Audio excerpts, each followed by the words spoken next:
En el libro de los Hechos, capítulo 4, vamos a leer desde el verso 1 hasta el verso 4 para iniciar el estudio de este capítulo. Dice la palabra del Señor: hablando ellos al pueblo, vinieron sobre ellos los sacerdotes con el jefe de la guardia del templo y los saduceos. Y resentidos de que enseñasen al pueblo y anunciasen en Jesús la resurrección de entre los muertos, le echaron mano y le pusieron en la cárcel hasta el día siguiente, porque era ya tarde. Pero muchos de los que habían oído la palabra creyeron, y el número de los varones era como 5,000. Gracias, Señor, te damos por tu palabra. Te pedimos que tú añadas bendición a nuestras vidas por medio de ella, que tu palabra corra y sea glorificada en medio de nosotros. Te lo suplicamos en tu nombre, Señor Jesús. Amén. Gloria a Dios. Tenga la bondad de sentarse en el nombre del Señor. El capítulo 3 del libro de los Hechos enfatiza principalmente el ministerio de la sanidad, por medio del cual un hombre que había nacido en una condición enferma, con una pierna tal vez encogida o las dos, era un hombre que se dice que era cojo, era un hombre que desde su nacimiento ya tenía aproximadamente 40 años, estaba inválido. Y este hombre se acostumbraba a sentar en la entrada al templo con el propósito de pedir limosnas de los hermanos que iban entrando para orar al templo. Y fue en esa oportunidad cuando el apóstol Pedro y el apóstol Juan iban que el Señor le dio el milagro de la sanidad a este hombre. Y con el poder del nombre del Señor le levantaron de aquella condición en la cual estaba postrado. Sin embargo, al mismo Señor Jesús le habían perseguido a causa de una sanidad que él había hecho en un día que para el mundo religioso de aquel tiempo estaba prohibido hacer algo como eso, porque era día de reposo. Sin embargo, el Señor, a pesar de que hizo muchas cosas buenas entre el pueblo de Israel, sin embargo estaba siendo perseguido para ser matado. Y en una oportunidad el Señor Jesús dijo: muchas obras he hecho en medio de ustedes, ¿por cuál de ellas me quieres matar? Realmente los enemigos del Señor no tenían nada de qué acusarle. Y de la misma manera vamos a ver ahora a la iglesia primitiva, vamos a ver a los primeros ministros. Dice la palabra del Señor que ya Jesús había anunciado la persecución. Él dijo: el que quiera vivir piadosamente sufrirá persecución. Él dijo: en el mundo tendréis aflicciones, pero confiad, yo he vencido el mundo y vosotros también venceréis. Él dijo: si esto han hecho con el palo o la leña verde, ¿qué no harán con la leña seca? Esto fue en cierta forma diciendo: si conmigo han hecho esto, ¿qué no harán con ustedes? El mundo os aborrecerá porque a mí me aborreció primero, dijo el Señor. Dios estaba anticipando a la iglesia que iba a ser necesario padecer por causa del nombre del Señor. Él dijo: seréis aborrecidos de todos por causa de mi nombre, por causa de ser seguidores de mi doctrina. La palabra del Señor dice que los cristianos por primera vez se identificaron con este nombre en la ciudad de Antioquía o Antioquía, y era una condición de desprecio. Era una palabra que tenía una connotación peyorativa para aquellos que se identificaban como cristianos. Eran personas que en los ojos del pueblo eran bajas y de una condición bastante lamentable en los ojos del mundo. Y ya el Señor había anunciado que la iglesia iba a tener persecución. Sin embargo, Tal vez el apóstol Pedro, cuando oyó estas palabras de Jesús, no entendía qué era lo que el Señor les trataba de decir. Pero ya se llegó el momento en el cual ellos iban a tener que experimentar el ser perseguidos por causa del nombre del Señor. Recordamos las palabras que dijo Pedro a aquel paralítico cuando le extendió la mano para pedir limosna y dijo: míranos, no tenemos ni oro ni plata, pero lo que tenemos, de eso te vamos a dar. En el nombre de Jesús de Nazaret, levántate y anda. Qué mejor regalo, qué mejor ofrenda, qué mejor limosna que recibir la sanidad de su cuerpo. 40 años estaba preso en ese cuerpo paralizado, pero ahora en el poder y la autoridad del nombre del Señor Jesús, él recibió la curación, él recibió el milagro, él recibió la sanidad. También introducimos el tema anteriormente de que Jesucristo es el mismo ayer, hoy y por todos los siglos. Y la Escritura nos dice que Jesús dijo en su oración que no solamente rogaba por sus discípulos, por sus apóstoles, sino por todos aquellos que habrían de creer en él por el testimonio de sus apóstoles. Y también el Señor le dijo a ellos: cosas mayores que estas harás. El que cree en mí, cosas mayores que estas hará. Hermano, nosotros sabemos que no ha habido ningún ministro, ningún hombre en la tierra que pueda imitar, comparar o superar las obras de Cristo. Pero aquí se estaba refiriendo a la iglesia como el cuerpo místico de Cristo. La iglesia es la extensión del ministerio terrenal de Cristo, y por esa razón en la iglesia creemos que Dios puede operar milagros, maravillas, prodigios y señales. Esto era algo muy común en la iglesia primitiva. Ahora vamos a mirar cuál es el resultado de este milagro. El apóstol Pedro, cuando miró aquella gran cantidad de curiosos, aquella multitud de personas que se preguntaban cómo puede este hombre que era paralítico estar saltando y brincando y alegre, ellos tenían su mente dispuesta para escuchar una explicación de este fenómeno sobrenatural, de esta cosa tan maravillosa, tan extraordinaria. Y esto lo aprovechó el apóstol Pablo como heraldo, como vocero de Cristo, para ponerse en pie y comenzar a testificar acerca de Cristo y acerca de la resurrección del Señor, y para darles testimonio de que a pesar de la muerte tan cruel y tan inhumana que sufrió, que padeció el maestro de Galilea en la cruz del Calvario, a pesar de que el pueblo entero había sido testigo de su muerte horrenda, también ellos eran testigos de su resurrección. Él se apareció vivo, con pruebas indudables, con pruebas indubitables, ante una gran multitud de hasta 500 personas.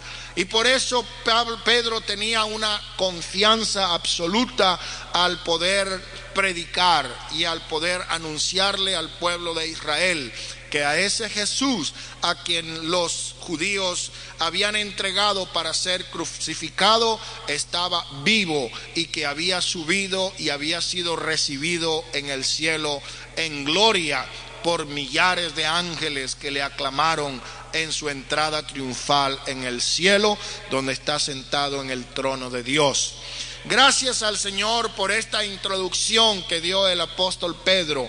Y como resultado, mucha gente comenzó a abrir sus corazones al Señor. Comenzaron a dejar que sus mentes religiosas comenzaban a sentir el impacto de esta verdad que solamente se creía por la fe. Y fue así como una gran cantidad de personas se convirtieron de la maldad y se entregaron al Señor Jesús. Ahora en el capítulo 4 vemos que aún estaba Pedro hablando. El milagro sucedió aproximadamente a las 3 de la tarde. Y a las 3 de la tarde era un momento en el cual se reunían la mayoría para la oración. ¿Cuánto tiempo estuvo este siervo de Dios hablando? No lo sabemos, pero probablemente estimamos que alrededor de unas 3 horas. ¿Por qué?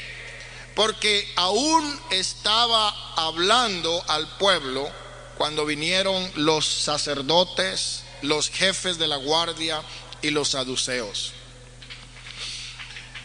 Aquí estamos nosotros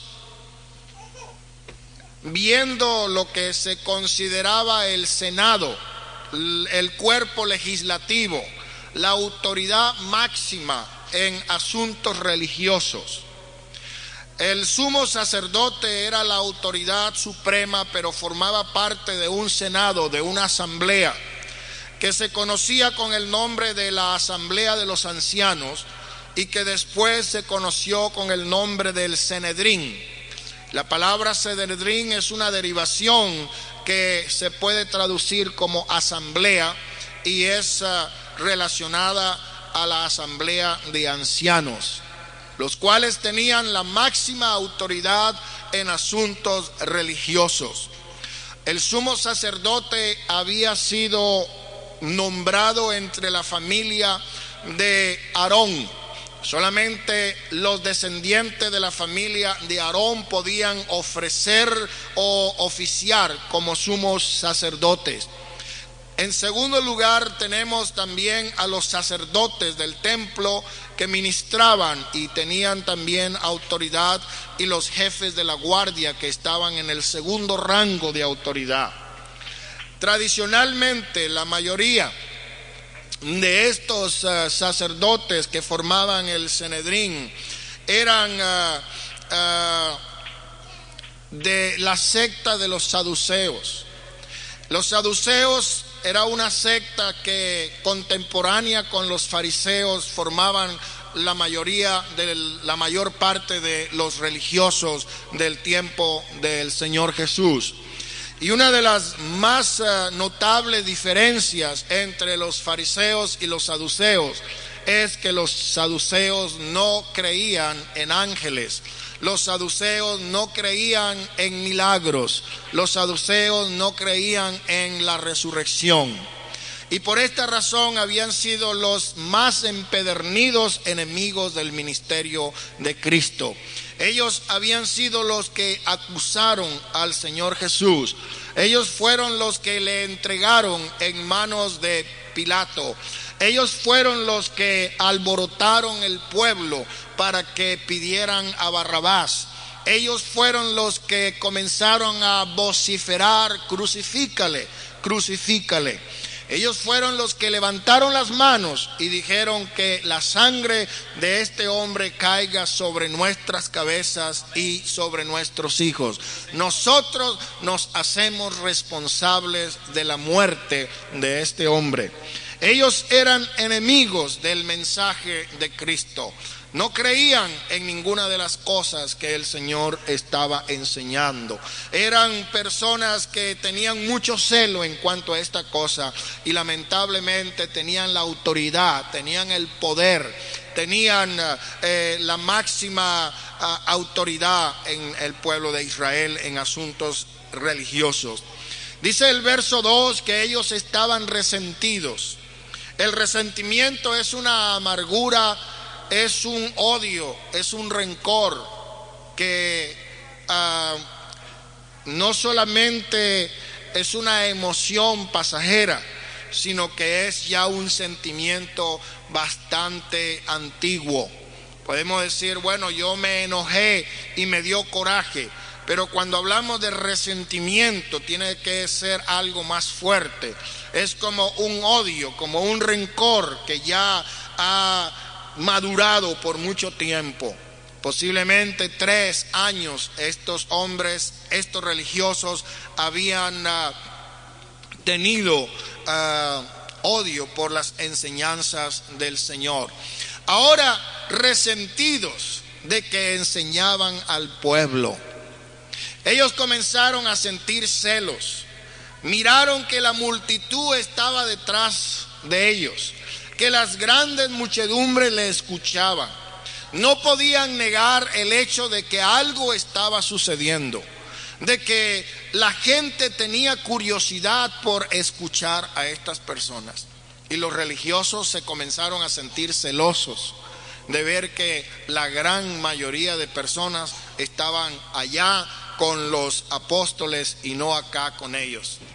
Me da la impresión de que es algo muy común que estamos mirando actualmente en medio de nuestros pueblos, cuando hay grandes cantidades de personas que van a escuchar a un evangelista o que van a las iglesias cristianas. Gran cantidad de hombres y mujeres en América Latina se están convirtiendo al cristianismo. Y aunque todavía la religión dominante y la religión popular cuenta con un gran número de personas que llega en algunos lugares hasta el 98% de la población, nosotros sabemos que la iglesia sigue creciendo avasallantemente y que cada día el Señor está añadiendo a su pueblo los que han de ser salvos. En todos los rincones de la tierra y en todos los países de nuestros continentes, el Señor está llamando hombres y mujeres. Y eso le da mucho celo a los religiosos. Eso les hace provocar a resentimiento al ver que se están quedando vacías sus iglesias, mientras las iglesias cristianas crecen y se extienden.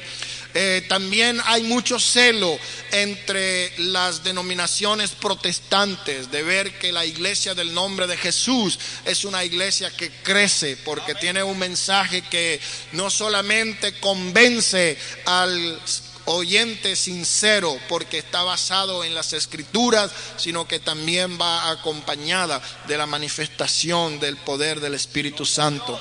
Damos gracias a Dios porque la iglesia del nombre de Jesús no es una secta como se le trata de identificar, sino que es el cuerpo de Cristo que practica la doctrina de los apóstoles. Resentidos de que enseñasen al pueblo. ¿Qué estaban anunciando ellos? Estaban anunciando a Jesús. ¿Qué estaban hablando de Jesús? Su muerte y su resurrección de entre los muertos. Esto fue algo que ellos no pudieron soportar, no pudieron tolerar. Realmente no había ningún delito en estas personas. Sin embargo, ordenaron a los que le acompañaban como guardianes que le echaran mano y los pusieran en la cárcel. No había absolutamente ningún cargo del cual se le acusaba, pero fueron puestos en la cárcel hasta el día siguiente porque ya era tarde. Posiblemente ya había empezado a oscurecer. 3 horas o más habían estado los apóstoles Pedro y Juan hablándole al pueblo. Se estima que aproximadamente había una población de unos 200,000 habitantes en la gran ciudad de Jerusalén. ¿Cuántas personas estaban escuchando? No sabemos. Tal vez una multitud de unos 20,000, no sabemos. Pero ellos, los guardias, le pusieron en la cárcel hasta el día siguiente porque ya era tarde. Sin embargo, aunque los pusieron en la cárcel, se dieron cuenta los oyentes de lo que había pasado y los que habían oído la palabra. Ya era too late, ya era demasiado tarde. Llegaron cuando ya la palabra había hecho efecto, ya la palabra había sido predicada. Porque los que oyeron, muchos creyeron. De los que oyeron, muchos creyeron. Y dice que el número de los varones, sin contar las mujeres, eran de unos 5,000. como 5,000 personas se estimaron que aquel día fueron convertidas al mensaje de Cristo, sin contar las mujeres. Y generalmente cuando un hombre se convertía, automáticamente su casa se convertía. Hace algún tiempo estaba leyendo la historia de un predicador que fue a el país de las Filipinas para predicar, y lo invitaron a una remota isla donde había una cantidad de personas bastante salvajes. Todavía tenían un gobierno de clan donde el cacique era el que mandaba y todo se hacía de acuerdo con la voluntad de este hombre. Y dice la historia de este hombre que cuando fue a predicar, le predicó al cacique. Y cuando el cacique aceptó el mensaje, toda la tribu se convirtió.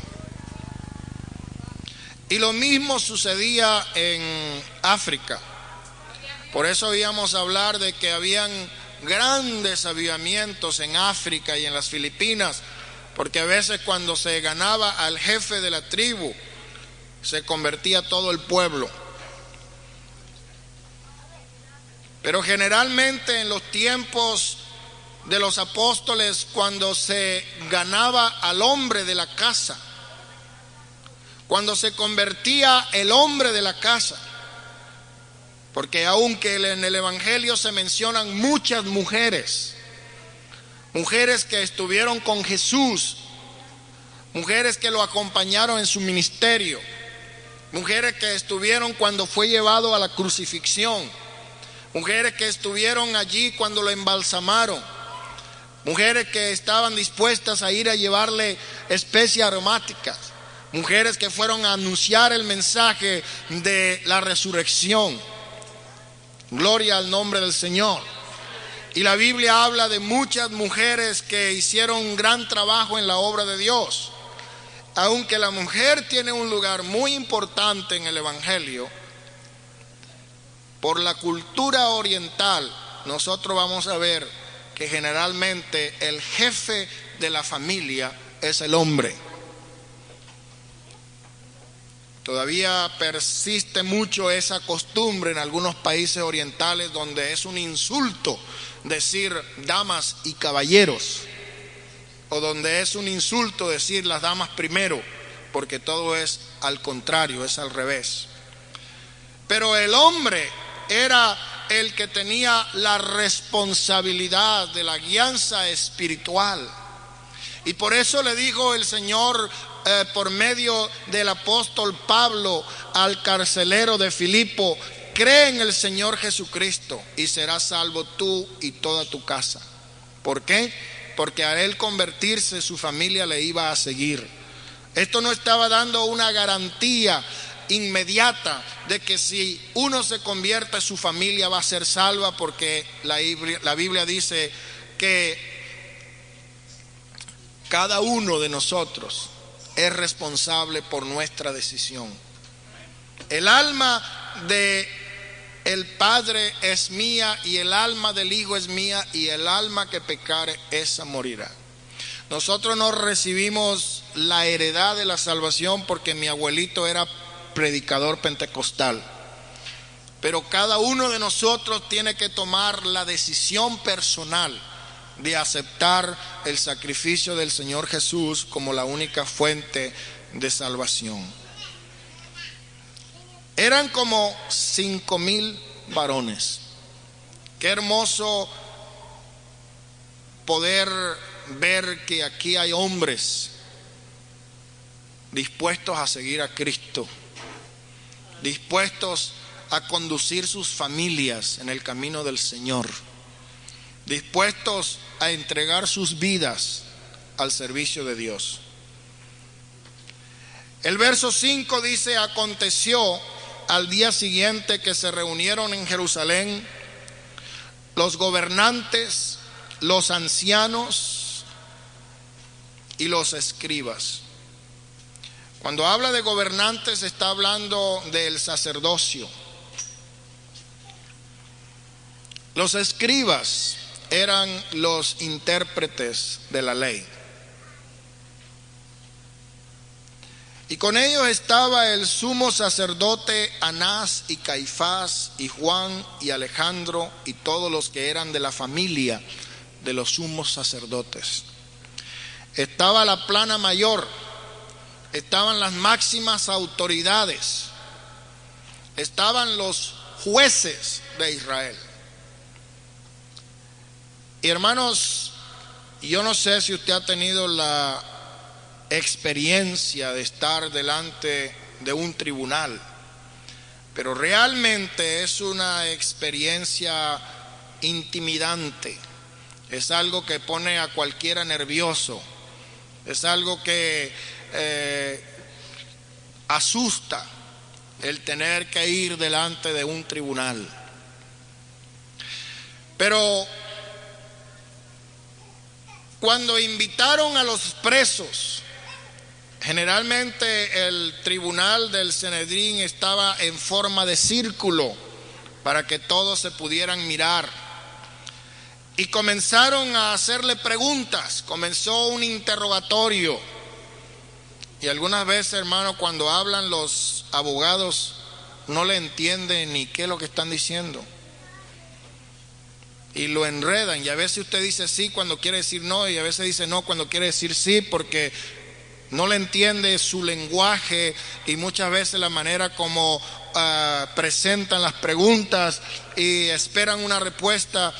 Y yo pienso que el tribunal estaba tratando por todos los medios de confundir a estas personas para que diesen una respuesta que los acusara.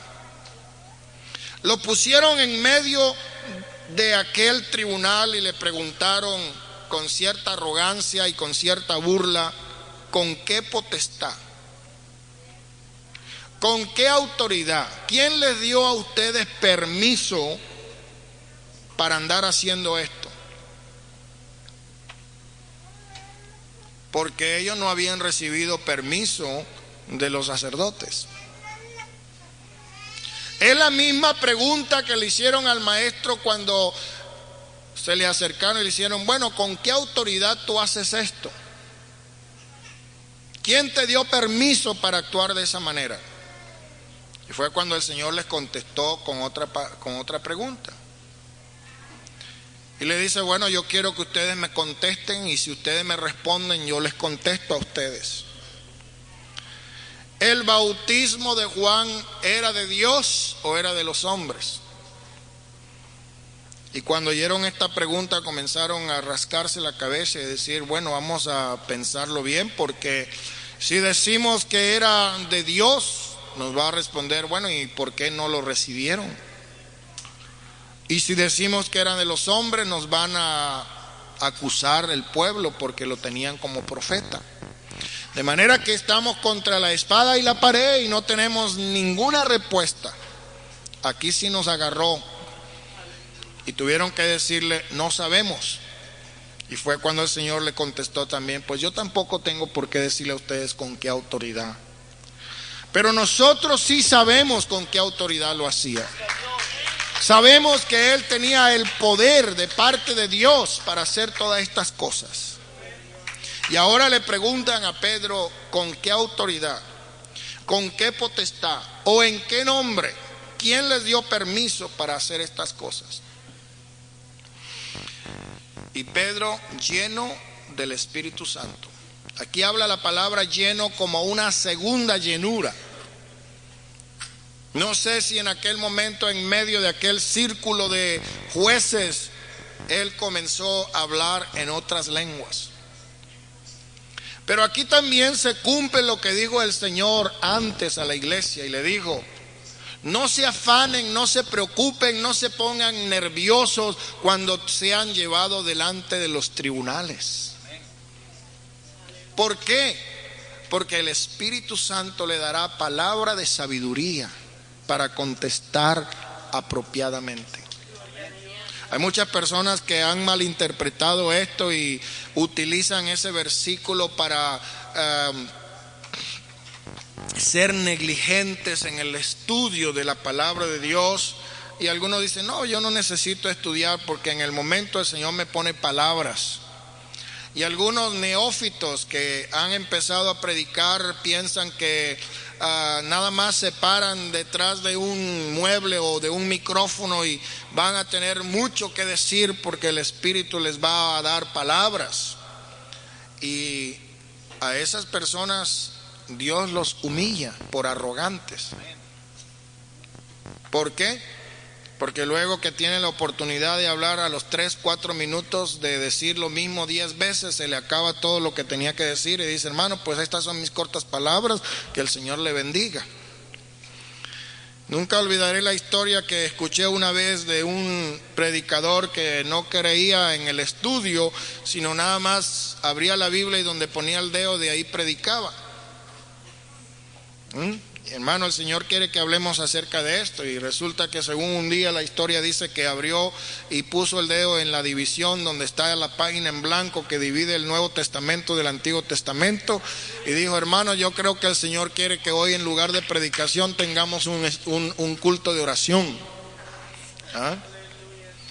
Pero no, el Espíritu da lo que se dice palabra de ciencia, palabra de sabiduría, discernimiento de espíritu. Estos son parte de los dones que Dios da en el paquete que se llama el bautismo del Espíritu Santo. Cuando Pedro se puso en pie, él estaba lleno del Espíritu Santo. Él tenía la unción de Dios. Él sentía que las palabras fluían de su boca. Gloria al nombre del Señor. Y él se puso en pie y dijo, gobernantes del pueblo y ancianos,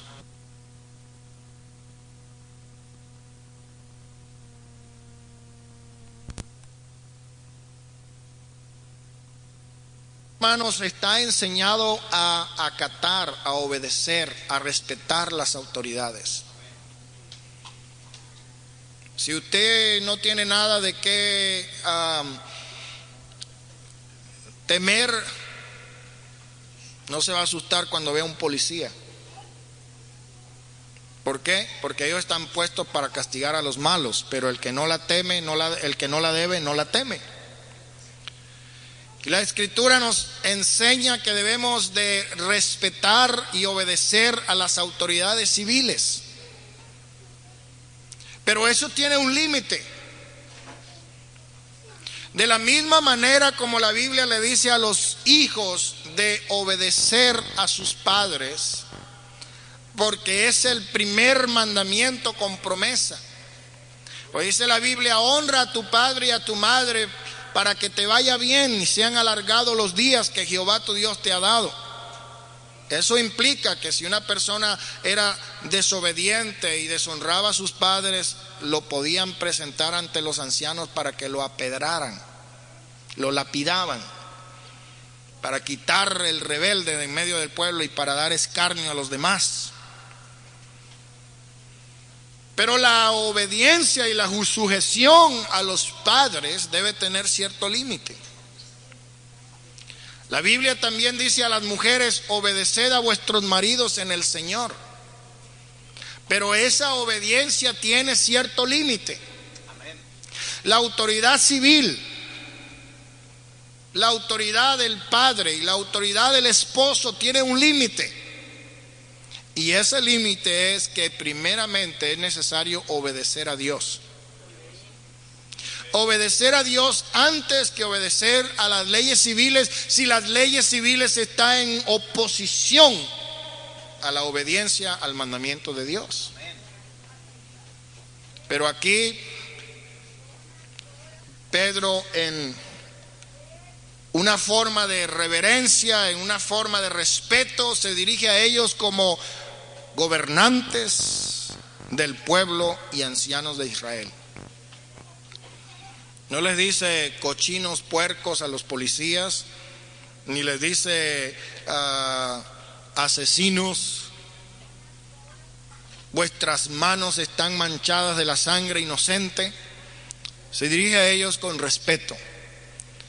Y le dice, puesto que hoy se nos interroga acerca del beneficio hecho a un hombre enfermo y de qué manera éste haya sido sanado, el delito del cual se nos acusa es de haber sanado a un pobre hombre que estaba enfermo por 40 años.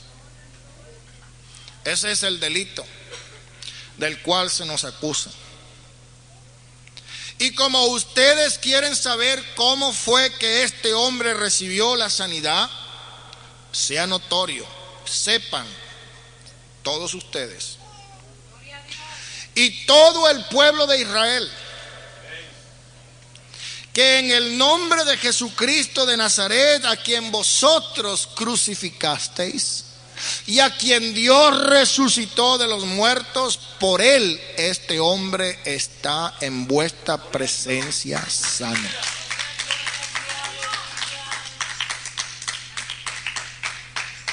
Yo me imagino que la presión arterial comenzó a subirle a aquellos sacerdotes.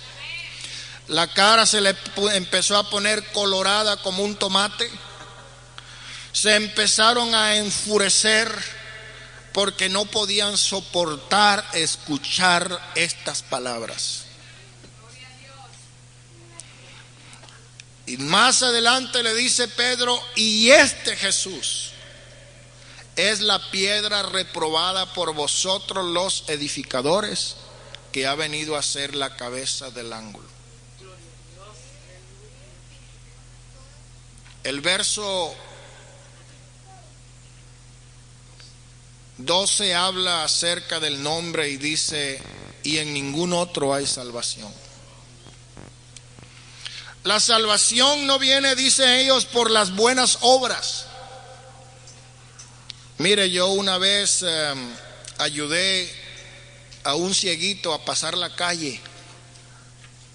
Muy bueno. Yo una vez le regalé 1 libra de arroz a una señora viuda que tenía 3 niños y que no habían comido. Está muy bueno. Hay un dicho que dice, haz el bien y no mires a quién. Y la Biblia dice que no sepa tu mano derecha lo que hace tu mano izquierda. Es bueno ser generoso, ser caritativo. Es bueno hacerle un favor a un necesitado. Es bueno darle la mano a alguien que lo necesita. Pero eso no tiene nada que ver con la salvación del alma. Porque la Biblia dice que somos salvos por gracia y no por obras. Para que nadie tenga absolutamente ningún crédito del cual gloriarse. Para que nadie pueda decir, bueno, yo doy tanto de ofrendas, yo ayuno 3 veces por semana, yo tengo una casa donde recibo a los que no tienen donde vivir. Todo eso es bueno, pero nada de eso es suficiente. En ningún otro hay salvación. La palabra salvación implica muchas cosas. En el original, la palabra salvación significa o se puede utilizar como sanar de una enfermedad incurable. Acuérdense que cuando aquella mujer que tenía el flujo de sangre por 12 años recibió el toque de sanidad del Señor, dice la Biblia que Jesús le dijo, tu fe te ha hecho salva. En otras palabras, tu fe te ha sanado. Ser curado o ser sanado de una enfermedad se podía considerar como ser salvo. Ser salvo se consideraba también escapar de un peligro eminente. A veces usted va en la carretera y por poquito tiene un accidente y se escapa de casualidad, de milagro. Usted puede decir, me salvé de un accidente. También se utiliza la palabra original en el caso de personas que están al borde de la ruina económica, del colapso económico y logran salir adelante. Se salvaron de la ruina. También se usa esa palabra. La palabra salvarse significa escapar del cautiverio de los enemigos. Hay muchas formas como se utiliza originalmente la palabra salvación, pero en ningún otro hay salvación, en ningún otro hay sanidad, en ningún otro hay manera de escapar del cautiverio de los enemigos y ser rescatado, en ningún otro hay manera de escapar de la muerte y de un desastre eminente. Solamente hay un nombre. Y ese nombre es el nombre del Señor Jesús. En ese nombre, ante ese nombre se doblará toda rodilla y toda lengua confesará. El nombre de Jesús quiere decir Jehová es nuestra salvación. Jesús en el griego, Yeshua en hebreo, es derivado de Josué, que quiere decir Jehová salva. Por eso cuando fue dado este nombre a José, dijo: llamaráse su nombre Jesús, porque él salvará a su pueblo de sus pecados. Dios tiene muchos nombres por el cual se dio a conocer en el Antiguo Testamento. Lo conocemos como Él, que quiere decir poderoso, o Elohim, que se traduce Dios o dioses. Le conocemos como Yahvé o Jehová, Adonai y muchos otros nombres compuestos de la divinidad. En el libro de Isaías se nos anuncia se llamará su nombre Emmanuel. Y la traducción de Emmanuel es: en medio de nosotros habita Dios. Por eso cuando dice llamará su nombre Emmanuel, que quiere decir Dios con nosotros.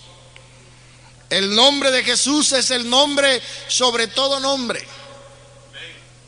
Cuando lo identificamos a Él como el Señor, estamos hablando de Él como el Jehová del Antiguo Testamento. En la traducción griega de los 70 del Antiguo Testamento hebreo no aparece la palabra Jehová, aparece la palabra Kurios. La palabra Kurios es Jehová, pero en el Nuevo Testamento Kurios es Jesús y Jesús es Jehová. Sepa pues ciertísimamente toda la casa de Israel que a este Jesús a quien vosotros crucificaste, Dios lo ha exaltado y le ha hecho Señor y Cristo. Él es Jehová el Mesías, Jehová el Redentor, Jehová el sacerdote que va a interceder por su pueblo. No según el orden de Leví, sino según un orden más exaltado, que es el orden de Melquisedec. Ahora Él es sacerdote para siempre, sacerdote de un nuevo pacto. En ningún otro hay salvación, porque no hay otro nombre bajo el cielo dado a los hombres en que podamos ser salvos. En ese nombre hay poder, en ese nombre hay autoridad, en ese nombre hay dominio, en ese nombre está todo. Hermanos, el diablo ha querido callarle la boca a los siervos de Dios. Ha querido encarcelar la palabra durante muchos siglos de oscurantismo espiritual. La escritura estaba en las bóvedas y en las arcas de los monasterios y de los templos. Era un delito que una persona cualquiera tuviera acceso a las escrituras. Y por querer ponerle las escrituras en la mano de los pueblos, en el idioma o la lengua que ellos la pudieran entender, muchos pioneros tuvieron que pagar con su propia vida. Entre ellos está John Wycliffe. ¿Por qué? Porque quisieron encerrar la palabra, para que no hablara, porque la palabra de Dios tiene vida y tiene poder y habla por sí misma. Y quisieron hacer callar la palabra. Pero Pablo dice que aunque él estaba preso en Roma, no pudieron encarcelar la palabra. Y aún todo lo que me ha sucedido, dice él, ha redundado para la gloria de Dios y muchas cosas maravillosas han sucedido.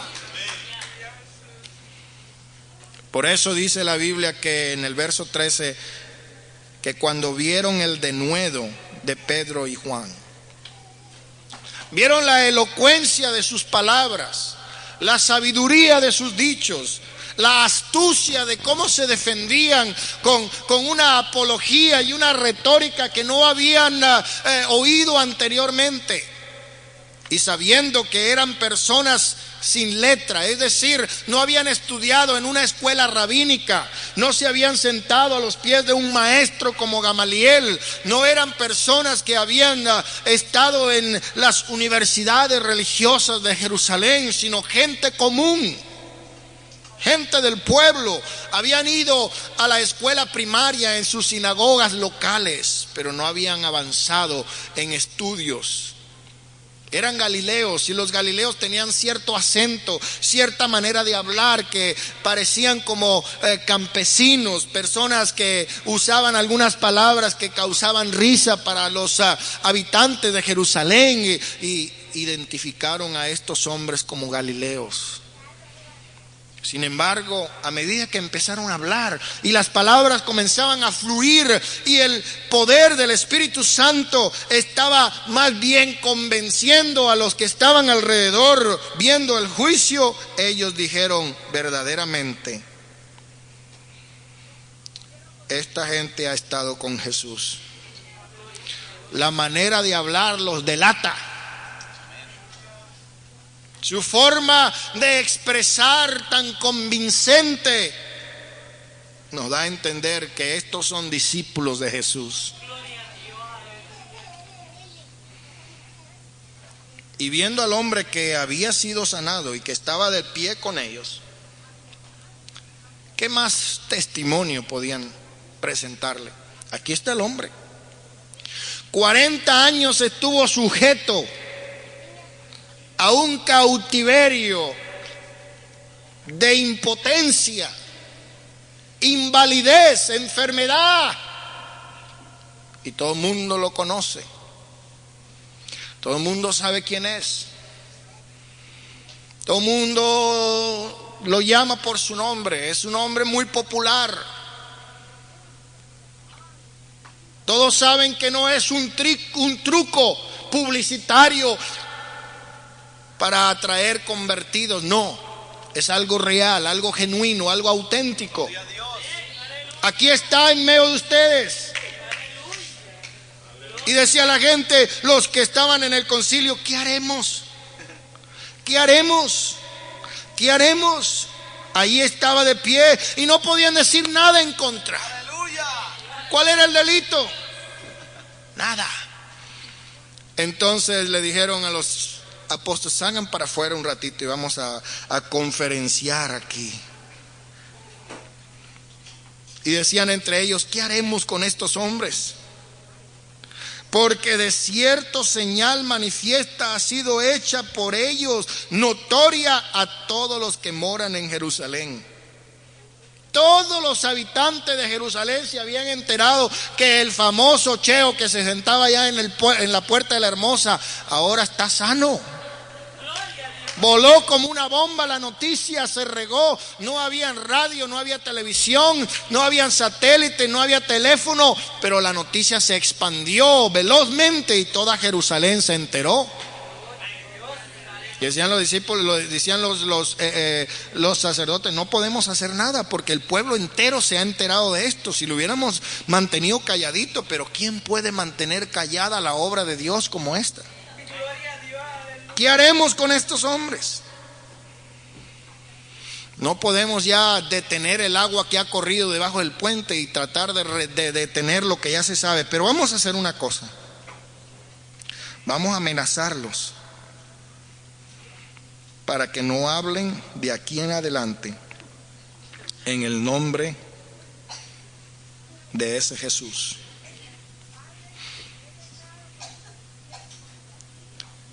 Y empezaron a utilizar la técnica de la intimidación. Vamos a asustarles. No podemos hacer nada, pero vamos a meterle miedo. Y los llamaron otra vez y le dijeron: no te vamos a castigar esta vez, pero una cosa sí le vamos a decir: de ahora en adelante no queremos que hablen más ni enseñen en el nombre de ese Jesús, porque si lo volvemos a encontrar haciendo eso, entonces ahí sí lo vamos a castigar. Ahora, Pedro utilizó una astucia muy especial aquí. Le dice: juzguen ustedes mismos si es justo delante de Dios obedecer a Dios o obedecer a los hombres, antes que a Dios. Gloria a Dios. Sean ustedes los jueces. ¿Me están ustedes, los siervos de Dios, los sacerdotes, los principales, los gobernantes, los escribas, diciéndome a mí que tengo que obedecer a los hombres primero que a Dios? Cuando ustedes todos los sábados lo que hacen es enseñar lo contrario. Y ahora me están pidiendo a mí que haga lo que ustedes enseñan al pueblo que no debemos de hacer. ¿No les parece una incoherencia? ¿No les parece una contradicción? Que ahora ustedes me digan a mí que les obedezca a usted y no a Dios.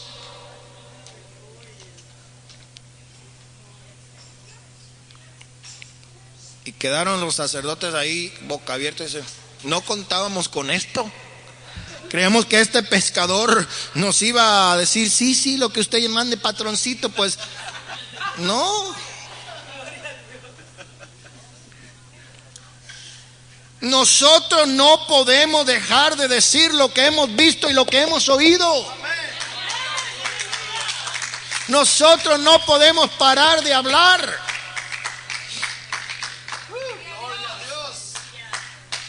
Hay un profeta en el Antiguo Testamento que dijo: ya estoy cansado, ya no quiero seguir predicando, nomás predico un sermón y el pueblo se me echa encima porque no quieren oír lo que yo les hablo. Les molesta, les incomoda que les diga lo que así ha dicho Jehová.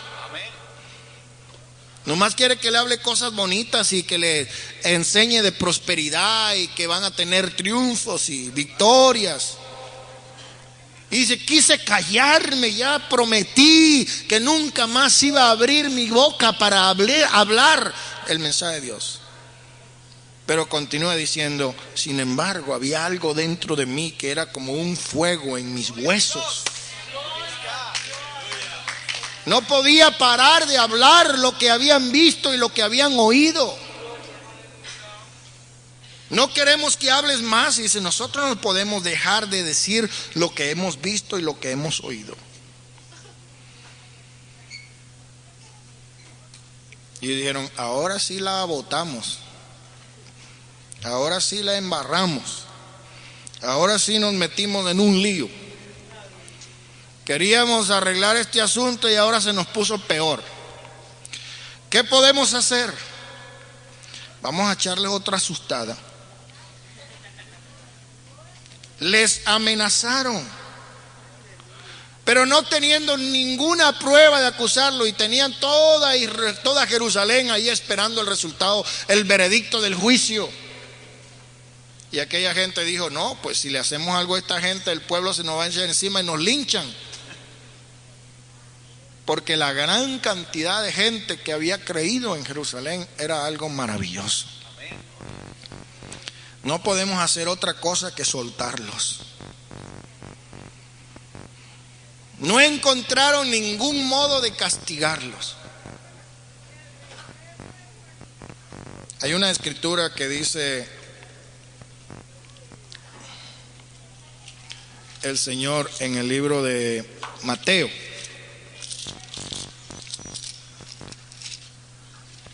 En el capítulo 5.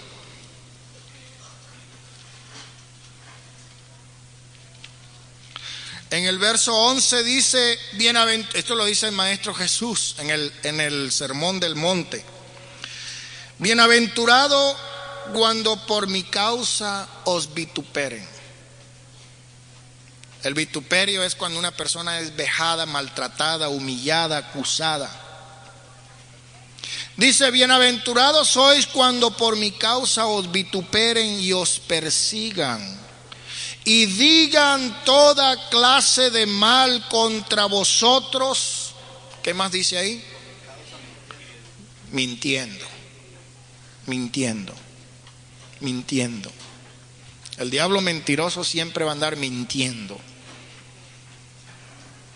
Pero dice, gozaos y alegraos porque vuestro galardón es grande en los cielos, porque así persiguieron a los profetas que fueron antes de vosotros.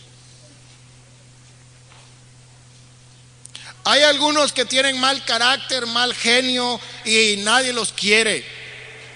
Y dicen, hermano, a mí me va mal en el trabajo por cristiano. No, nomás se dan cuenta que soy aleluya y ya me dan problemas. Y a veces no es porque es cristiano, sino porque tiene mal genio, porque tiene el mal modo, porque tiene su personalidad, algunos problemas que no le deja llevarse bien con nadie. Y dice, estoy padeciendo por causa del nombre de Jesús, soy bienaventurado. No, porque están diciendo la verdad. Esta persona tiene malas costumbres, malos hábitos. Por eso el apóstol Pedro también dijo, si alguno padece, que sea por ser cristiano, no por andarse entrometiendo en los negocios ajenos que no le incumben.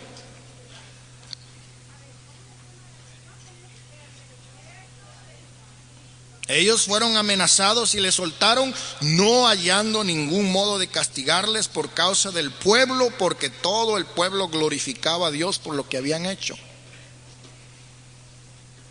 Ya que el hombre en quien se había hecho este milagro de sanidad tenía más de 40 años.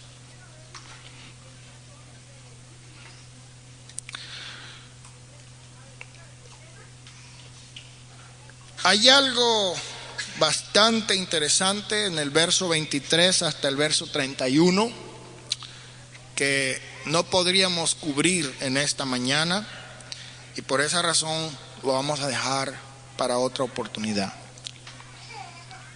Pero aquí vamos a encontrar el reencuentro de los primeros perseguidos con el pueblo, con la iglesia. ¿Cómo reaccionó la iglesia? ¿Y qué pasó? Y aquí vamos a aprender a nosotros también 3 elementos indispensables para tener un avivamiento nacional. Y finalmente, del verso 32 al verso 37 vamos a hablar acerca de las condiciones de la iglesia en Jerusalén. Demos gracias a Dios porque todavía en ese nombre hay poder.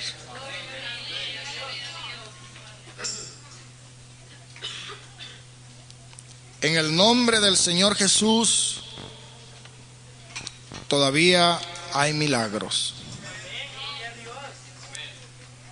Y vamos a esperar, hermanos, que Dios siga añadiendo a su pueblo cada día los que han de ser salvos. ¿Cuánto dan gloria a Dios? Que el Señor les bendiga, mis amados hermanos, y vamos a estar de pie.